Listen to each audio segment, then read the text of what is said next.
Does the UK government have hidden agendas kept a secret from the public? Douglas Murray blows the whole case wide open with his latest interview. Douglas Murray continues to be a thorn in Kier Starmer's side, despite the blatant threat from prominent online figures to cancel him. Douglas has shown us what the UK government really is up to in a shocking interview. Douglas Murray said that it is really difficult to know what kind of political party the Labour Party really is, and that is a concerning realisation because we do not know where their values lie. Judging by their recent actions, we can say that they are not really a centrist or moderate party anymore. Though the current government has been running the country into the ground, they are very adept at hiding what they have been doing from the public. Sure, they will tell you all the sweet nothings on live television. They say that they are going to protect the NHS, put more funding behind it, and improve education and everybody's living standards. These things mean absolutely nothing as far as I am concerned, because they are just words, and words are cheap. It is like having your partner telling you on text that they love you, but you discover they have been cheating on you for the past 6 years. Saying it is one thing. Doing it is a whole other study. Of course, the government is not going to tell us that crimes are through the roof. Education has been on a steady decline, and our quality of life has been on a downward spiral. Anybody with a lick of sense would not admit it publicly. I am not asking the government to say that outright. Rather, I am asking them to be a little bit more honest. They can say things like, yes, we are planning on putting more funding into the NHS, but that also means that we have to, as the public, contribute more in taxes. And we are aware of the problems pertaining to illegal immigration, and we plan on using a portion of that tax money to resolve the immigrant crisis in our country. There. Is that not a better approach?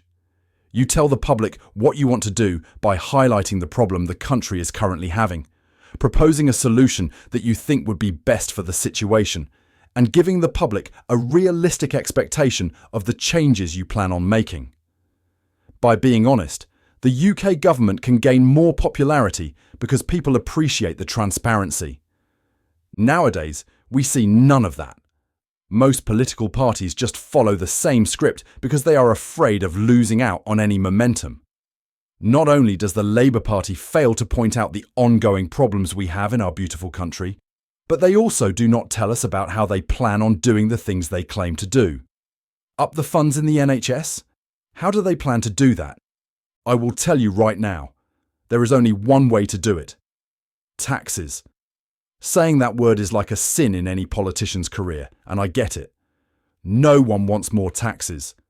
But it is always better to know about it ahead of time. And at least we know that the money is for a good cause. Instead, they do not say anything about their plan of action, wait until they get elected, and then put into motion their devious plans. Previously, you can see how Kier Starmer is a man with such fluid values that it is shocking that he became the political leader he is. The name of the game for him is to manipulate the public into giving him votes, and once he is in power, he will do whatever he wants.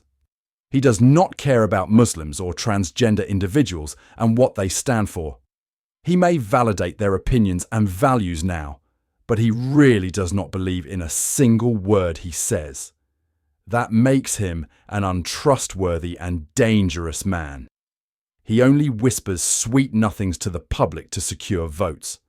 With much of the left, though, one thing you can count on is this loathing for the West, particularly their own history and sometimes their own people. And I want you to have a look at this tweet from someone who's going to be a Labor frontbencher, probably, Jess Phillips, mocking a guy for wearing the St. George flag as a cape.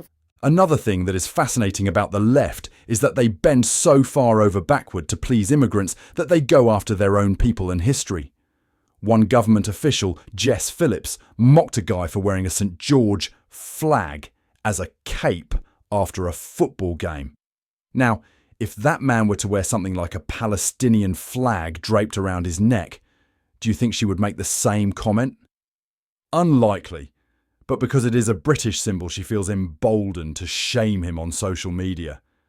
Sadly, being offended by patriotism is not something that Kier Starmer brought to the United Kingdom.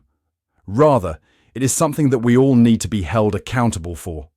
We have been silent and tolerant of such unacceptable behaviour simply because it does not concern us, when it very much does. Culture war has gone on for way too long that we forget the things that we really value. We just want to be right all the time, even if it means saying the most deranged things online, and politicians take full advantage of that to earn our support. After all, what is so wrong about waving our flag and being proud of it? Our neighbour from across the pond is all about their 3 Fs: flag, firearms, and freedom. And they are not ashamed of that. They celebrate these 3 things to the point that it is a bit obnoxious, but I love that for them. They have a flag that they can fly and unabashedly say that they are proud of. Then here in old Blighty, you can be proud of anything except what is yours. Kier Starmer and Jess Phillips are not the only politicians who lack the spine to stand up to people who have different views and say, "You know what? I don't agree with what you just said." They are just 2 examples of politicians who sway by the slightest hint of wind. They present themselves as leaders who care about the working class, but in reality, they will say whatever they think they need to say to avoid criticism and get as many votes as possible. They lack the decency to have a good and proper debate. Again, what is so wrong about having different views? As the saying goes, we can always agree to disagree, but that does not diminish the value of the other person. It is also ironic considering the political turmoil we find ourselves in. Kier Starmer blaming the far right for everything that is wrong in this country because of the apparent racism and Islamophobia going on in the UK, just because he is taking in immigrants who have different ideals and values than us. With him treating everyone the same without acknowledging our inherent differences. Is that not racism in and of itself? The fact that he is willing to go after us, the natives, is really indicative of what he really thinks about the country and people he is supposed to lead. He scorns the people for being proud of their country. He has shown us again and again that he is willing to put the interests of illegal immigrants above the British public. Because it's Eid, it is also a time, I think, where all of us are able to celebrate the incredible contribution that Muslims have made to our country. We see it in business, we see it in culture, we see a better Britain. One of the things that is coming up over and over again is Islamophobia. And well, you can see the stats, you can see the numbers rising, particularly since October the 7th. Although we shouldn't fall into the trap of thinking that before October the 7th, this was all heading in the right direction. It's been far too high for far too long. Clearly, we need to just say over and over again, Islamophobia is intolerable. Did you catch that? Kier Starmer masterfully redirected the October 7th attack in Israel from an issue of anti-Semitism to somehow being an issue of Islamophobia. So, his response to the increase of anti-Semitism that we see from some Muslim extremists is not to address anti-Semitism, but to talk about the dangers of Islamophobia instead. Why is that? Simply because there are more Muslims in the United Kingdom than Jews. You can bet your bottom pound that Kier would say something very different if we have that many Jewish people than Muslims. And now we find ourselves looking at future policy changes designed to impose online censorship and to silence criticism under the guise of Islamophobia. I said it once, and I will say it again. We have seen blatant anti-Semitism from the few Muslim extremists, and yet we hear nothing from Starmer about it. They say racist things, and if we even dare to point out that they are spreading hate, then we would be accused of Islamophobia. Starmer is pandering to the Muslims, and it is a recipe for disaster, because he needs to stand up against all forms of hate in the United Kingdom. If not, the public will see him as a hypocrite, and he will lose all credibility as a leader. Douglas Murray also pointed out how Elon Musk is coming under attack similar to him, because they both exercise their freedom of speech. Many prominent figures in the United Kingdom called for Douglas's arrest while Elon Musk is under fire for allegedly using his platform X, formerly Twitter, to spread misinformation and inflame social division. Well, what is interesting is that many mainstream news outlets are funded by our tax money. The funny thing is that they themselves have been spreading misinformation and propaganda for a very long time, using our money, and they have the gall to say that Elon Musk is doing the same thing. The truth is that those mainstream news outlets just got beaten in their own little game. They harp on and on about freedom of speech, but only when it benefits them. They love censorship just as much as any dictator you learn about. Media control used to be only for the elite and not the common man. But with social media, the entire game has changed. They pump out misinformation all the time. And now, when we have a truly independent platform where free speech is allowed, they attack him for having too much power in the media. Remember, mainstream news outlets are subsidized with our money, and they just publish whatever the government tells them to, even if it is blatantly false.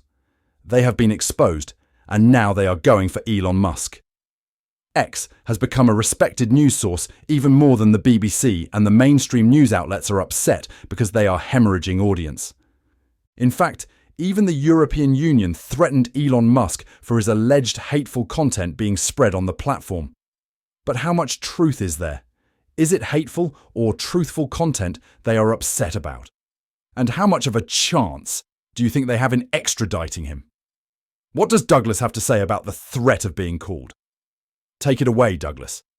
The few people, complete cranks in the UK who've been calling for some kind of censure of me, I've got a horrible surprise for them. They're not going to silence me either. You might as well give it up, guys. Very well said, Douglas. If he goes quiet for a long time from now, we have a good idea of what could happen to him. And that is all I have for you today. Subscribe and like this video to show your support. Consider sharing this video so that others may be informed of recent developments. It is our patriotic duty to stay informed and vote for the best interest of the country after all. Thank you for watching, and I will see you again next time.